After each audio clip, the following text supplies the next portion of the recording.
I went around to coffee shops in San Francisco and I would laid out the city and zoned it out to like 10 different zones and got a coffee shop in each area to start. I would go in, which was really hard because I'm very introverted, to go in and be like, hey, can I put my flowers out on your bar where people wait for their coffee to come up, and with these little marketing cards. And I probably got turned down, I would say 80% of the time, but that 20% was definitely worth it.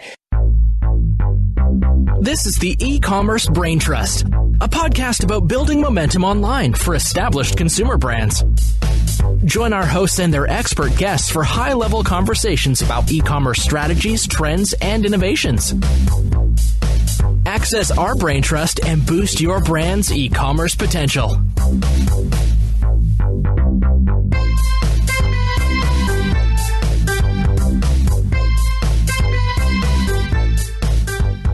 Hello and welcome to the E-commerce Braintrust podcast. I'm your host, Kiri Masters, and we've got an interesting one for you here today. We generally cover e-commerce on this show, and honestly, 9 times out of 10, we focus in on Amazon, not just because it currently represents about 50% of all e-commerce sales, which is pretty huge, but it also happens to be my area of expertise. So yes, we do veer into Amazon topics 9 out of 10 times on this show. But today we have something a little bit different, the story of selling flowers online, fresh flowers, and the pretty significant logistical barriers to doing so, but how one company has really pushed ahead and innovated in this category which was rather stale, to be fair. So my guest today is Christina Stembel, the founder of Farm Girl Flowers, which is a fresh floral delivery company based out of San Francisco, and they have become a powerhouse brand really in the floral space, really doing different things, shaking up an industry that was a little dated. And this is going to be an interesting one for anyone who is listening and selling perishable items. So not just flowers, but food products and things like that, because some of the challenges are the same between these categories.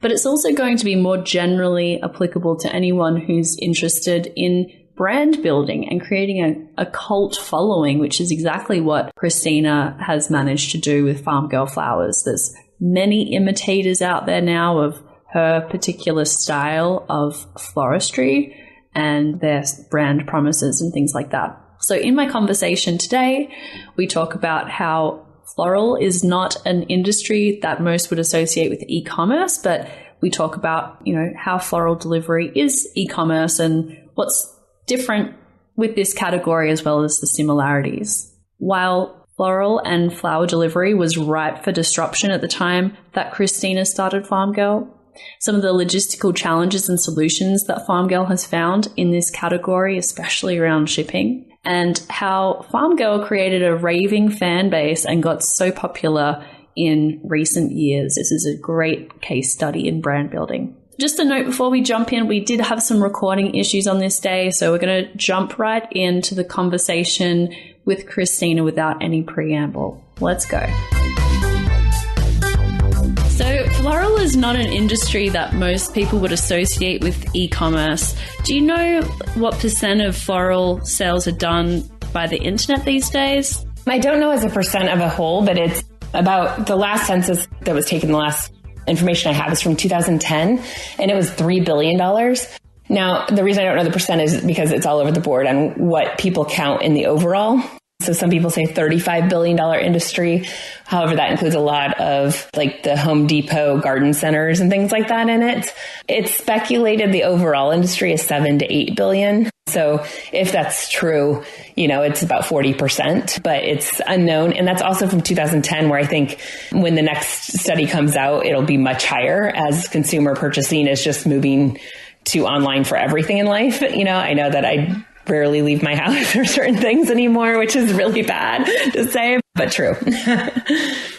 And so as a category, what does floral have in common with other categories of products that are generally sold online versus what's different? Yeah. So the thing that it has in common is the worst thing possible, to be quite honest.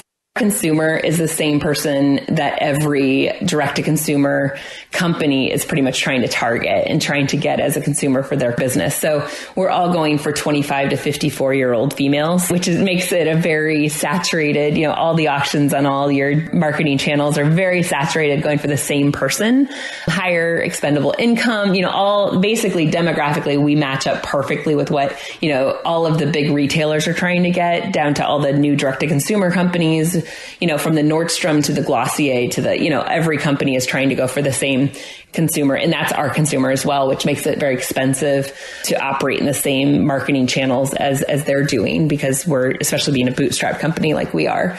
What makes us different is also the worst thing, I have to say. So what makes us very different is the perishability. It's something that I didn't fully or even partially understand when I started Farm Girl.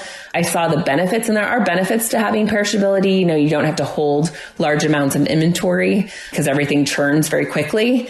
However, the bad part is you can't make a mistake. If we make an ordering mistake or, supply chain, purchasing mistake, we have 3 days to fix that mistake. So we can't just run a sale, 6 months later to move inventory. It doesn't work like that. So we have to do a flash sale, or we have to come up with, a way to at least make our costs back on that product that we over ordered. So it's a lot of, especially being direct to consumer, you have, almost all of our orders come in within 3 days, it's almost 100%. And within 2 days, it's about almost 90% of our orders come in, a couple days before it's going to go out. So it's a lot of projections, and your projections need to be spot on. And so that's what differentiates us in, a bad way. A good way that we don't have to hold inventory like a lot of companies. We also don't have a lot of SKUs. So instead of having a clothing shop that would have 200 SKUs on it, we have between 16 and 24. Usually holidays, we might go up to 30, but very light on SKUs, light on inventory,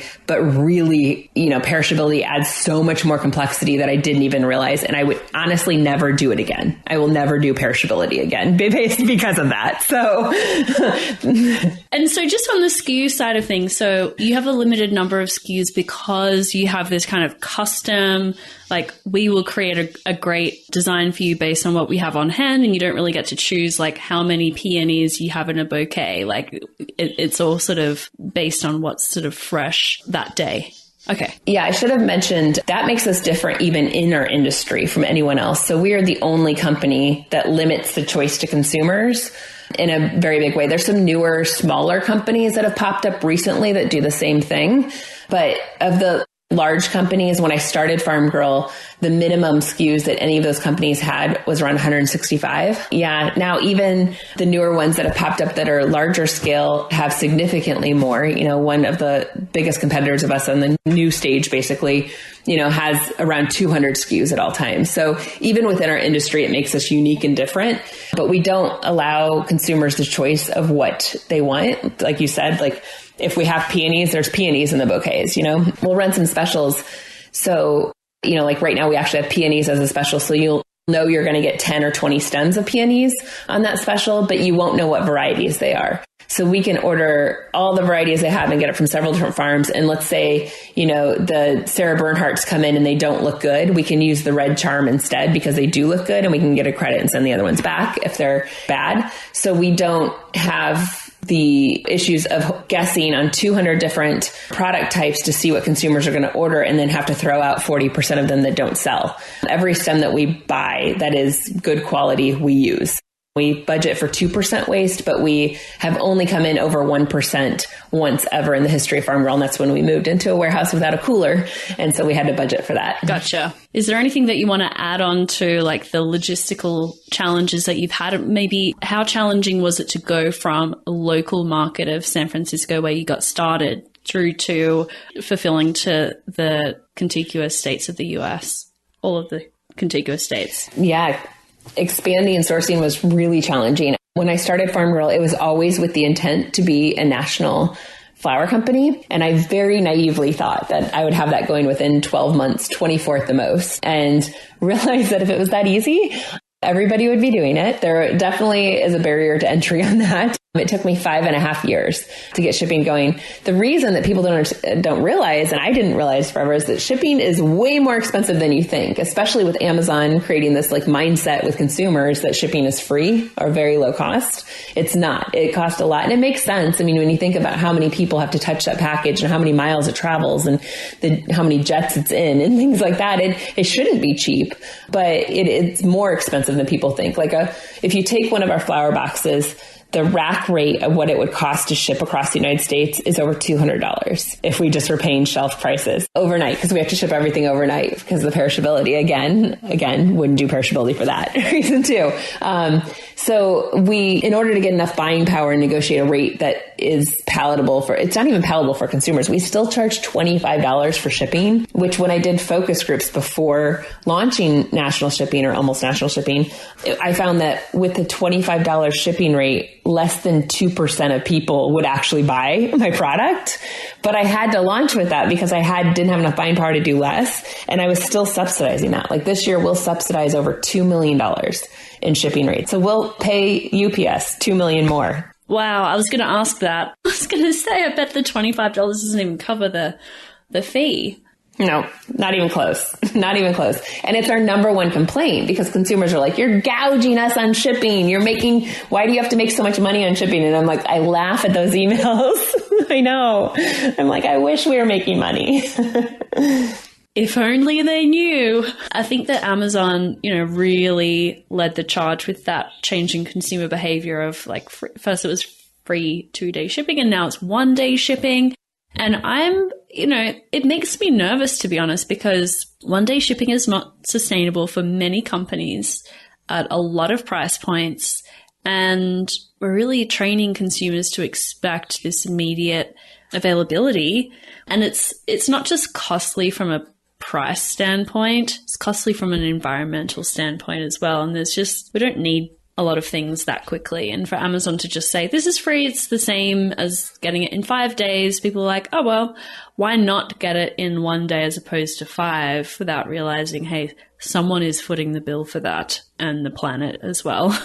Exactly. I couldn't agree more. I think that it's a really dangerous spot we're in where we are completely changing the way people think. I mean, I even see it with my mom who lives in Indiana, in rural Indiana, like where she's like, won't pay for shipping. She's like, oh, shipping should be free, and they, wants it tomorrow. And it's like, how does that work? So unit economics just will never work that way, but it does with the buying power of Amazon, but it can't work for anyone else. Right. And it doesn't even, when you read about the practices they have to employ in order to get that delivered using all the, push out to independent contractors and all of that, there's a lot more that goes into it than what people think, I think. Yeah, well, there's a huge discrepancy between what people say that they want and what they ultimately want. Like everyone wants the products that they buy to be made domestically and for everyone to be paid a fair working wage. And it's like, okay, you prepared to pay $250 for a t-shirt?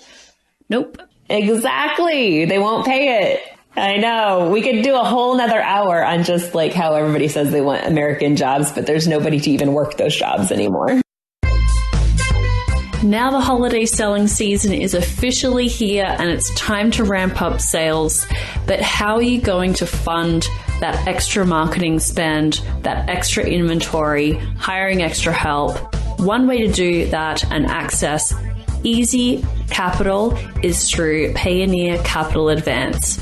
From a company I have used personally and have trusted with my international payments for the last 4 years.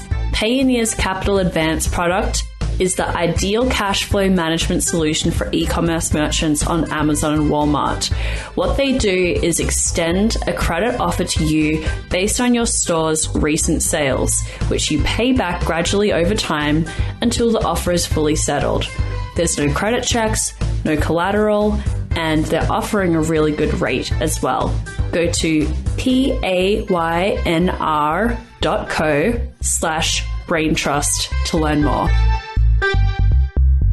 Okay, so I'd love to now turn onto the topic of marketing and how you've managed to create a raving fan base in this category that's got a lot of very large players and powerful and much deeper pockets than yours, I'd imagine. What did you do to really get that grassroots movement going on a bootstrapper budget?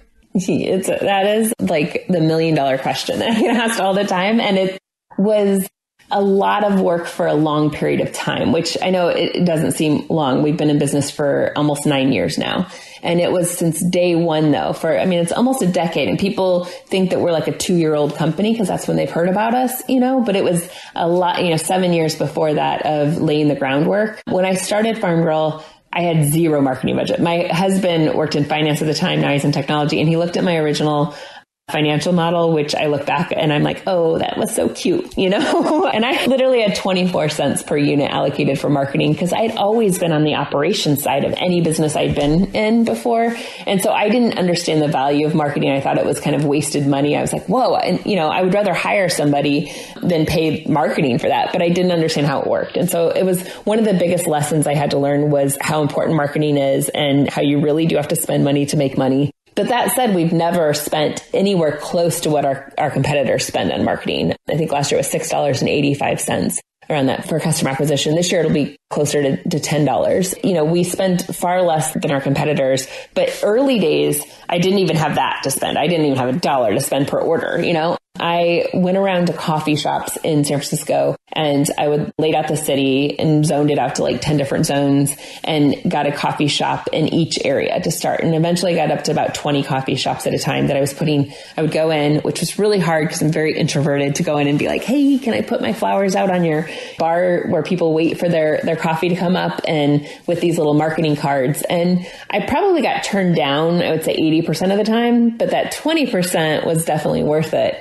And I would go back each week and I would count how many cards were taken to make sure it was still worth the $20 it cost to put another arrangement out. So if like 50 cards were taken, I was like, that's a good week. So I will put out another arrangement with more marketing cards to check. And that was 100% of my marketing budget to start. So it was all those coffee shops and word of mouth for the first about 2.5 years. And then just also, I should say, like making sure that I had a better product and better customer service. Like I was the customer service for the first 2 years. It was me making all the arrangements. It was me doing all the customer service. It was me doing everything, going to every networking event. And I just made sure that we had the best product and the best customer experience. And that's what we still work on to this day to make sure that we are the best. I have to say, in our opinions, that we're the best out there. And if we make sure of that, then, word of mouth is something that you can count on happening. It'll never go viral. I thought my idea was so great it was going to go viral like everybody else, but, it's never going to do that. But you can count on,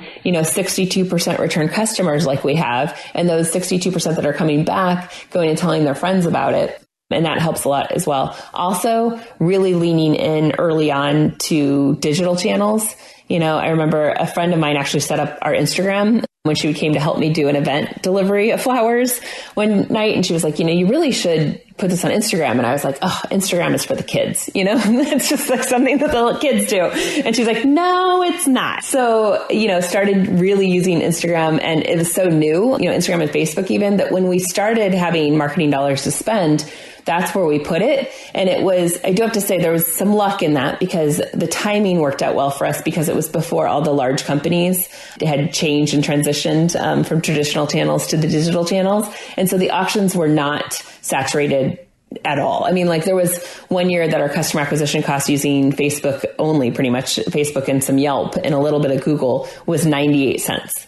So it was before the saturation. Now that could never happen because, you're competing with Nordstrom or like big companies for the same customer and they have much deeper pockets. We also will never compete with the big guys in the floral space. They can spend $35, $40 on customer acquisition costs and we can't. We just don't have it. It's not possible. So we have to be really, really strategic about how we do it. Also knowing when to turn off.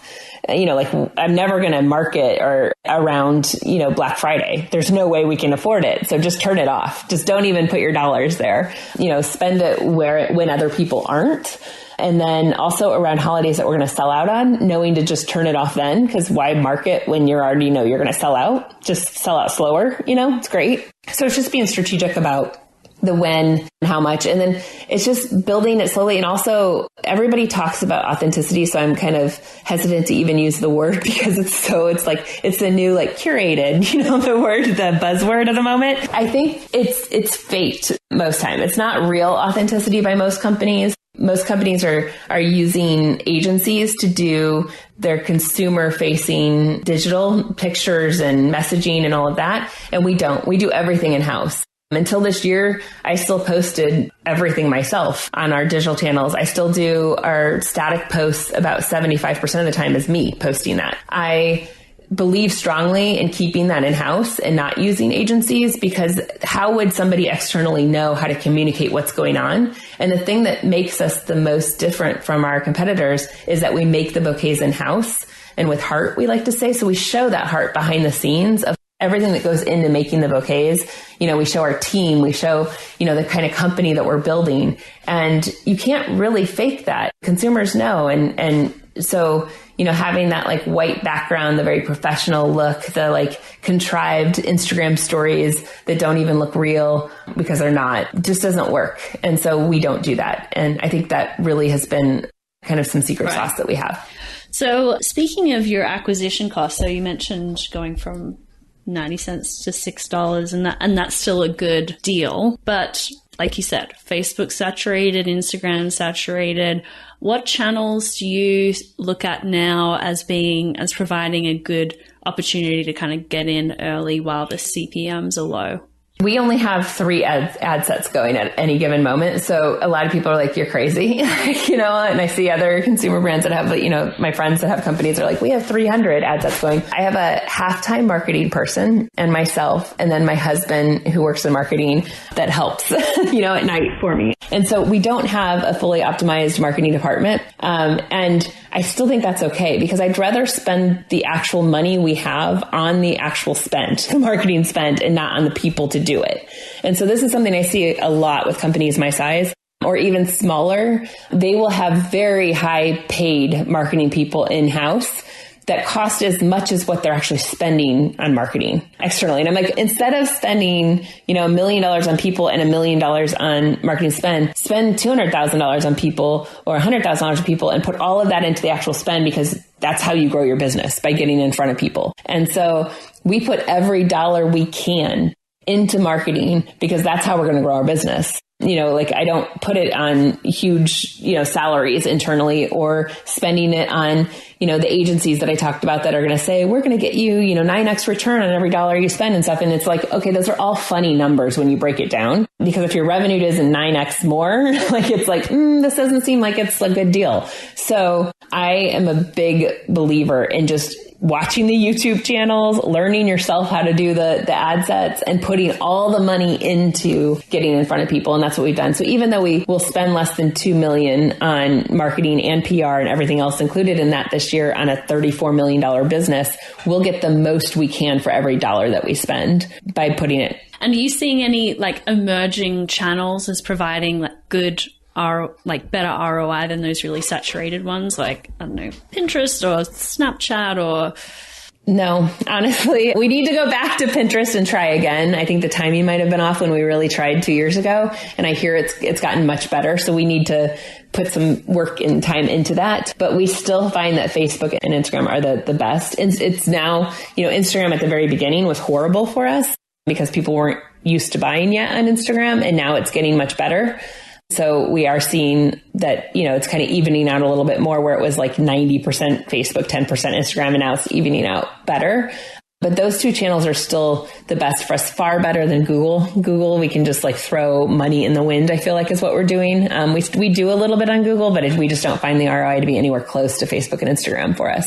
We also are very fortunate that flowers photograph really well. And so, I have a friend who has a pie company, and I always want to give her words of wisdom that she wants from me in marketing. And I was like, but pies look good and they're delicious, but people aren't saving them as their screensaver like they do with flowers, So making sure that we take really good photos of those flowers is really important as well.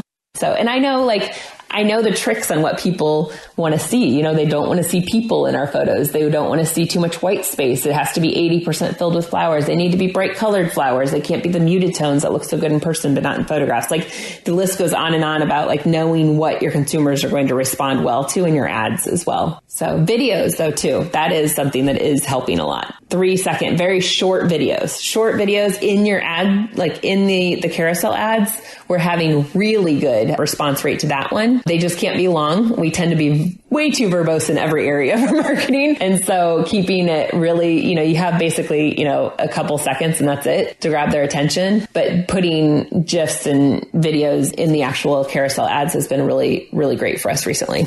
Well, thank you so much for coming on and sharing your wisdom here. It's a really interesting space and something that people are probably fairly seasonal, but once you acquire that customer as well, there is like a good lifetime value, I imagine. Yeah, and it's not as lumpy as people think. The summer does slow down, but from October 1 through the end of May, it's just, we don't literally are trying to hire 50 people right now. So we can't keep up with the business, which is really great. Good stuff.